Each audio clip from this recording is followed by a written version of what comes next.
Welcome to the Seeing Way Overview, Axioms 1 through 4. What is the Seeing Way? Awakening through direct experience. What does that mean? The Seeing Way is the essential logic of Advaita Vedānta, abstracted from its Vedic cultural packaging, reconstructed as an experiential Socratic dialogue, an Upaniṣadic operating system for the mind, leading inevitably to awakening or Brahman Realization. The Seeing Way is composed of several structural components, 10 Advaita learning objectives, 12 Advaita scriptural axioms, 7 typical cognitive errors, and 5 corrective Socratic moves. This is the whole system. Today, let's look at the first group of axioms. Axiom 1 is, there is experience. Axiom 2, experience requires a knower. Axiom 3, the knower is distinct from the known. Axiom 4, the knower cannot be known as an object.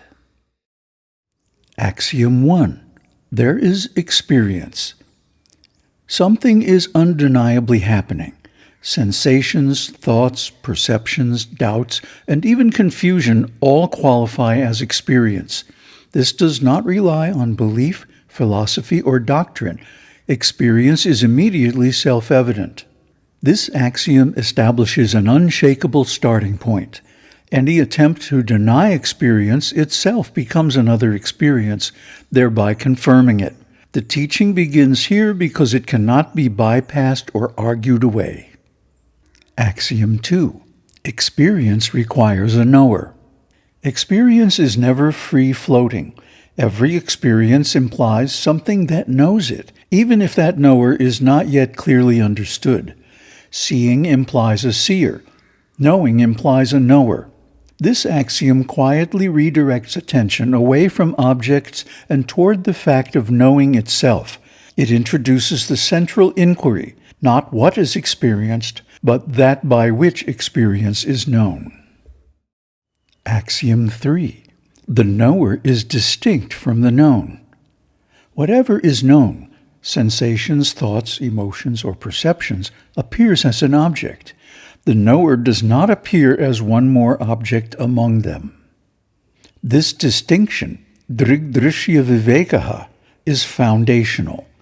Without it, awareness is unconsciously collapsed into body, mind, or personality, making genuine self-inquiry impossible.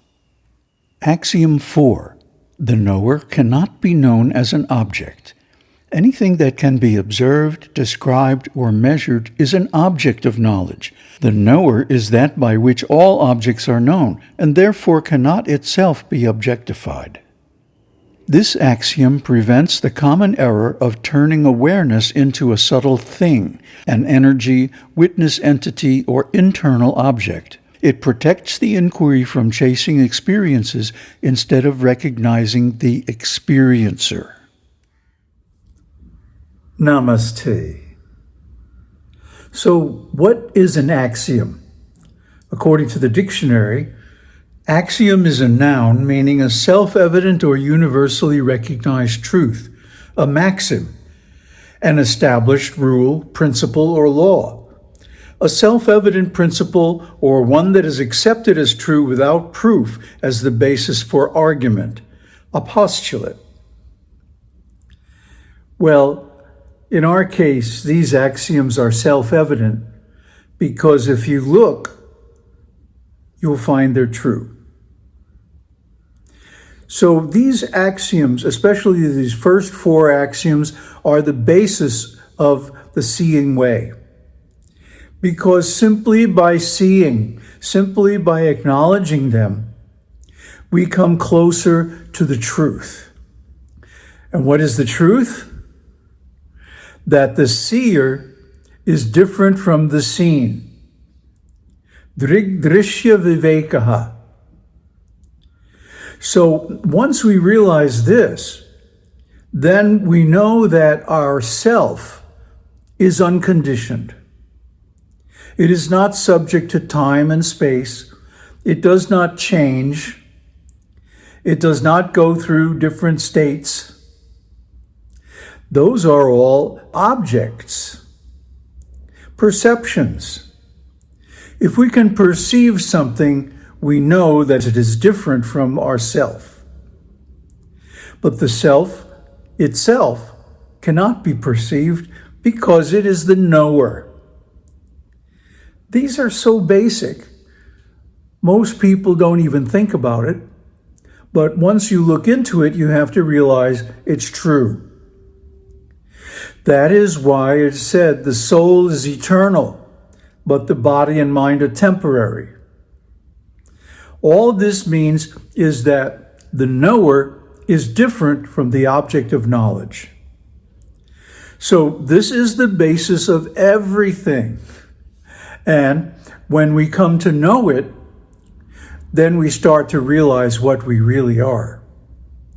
Not the body, not the mind, not the many thoughts and ideas and perceptions and sensations that go through the mind, but we are the knower of all that. And that is a different class of being.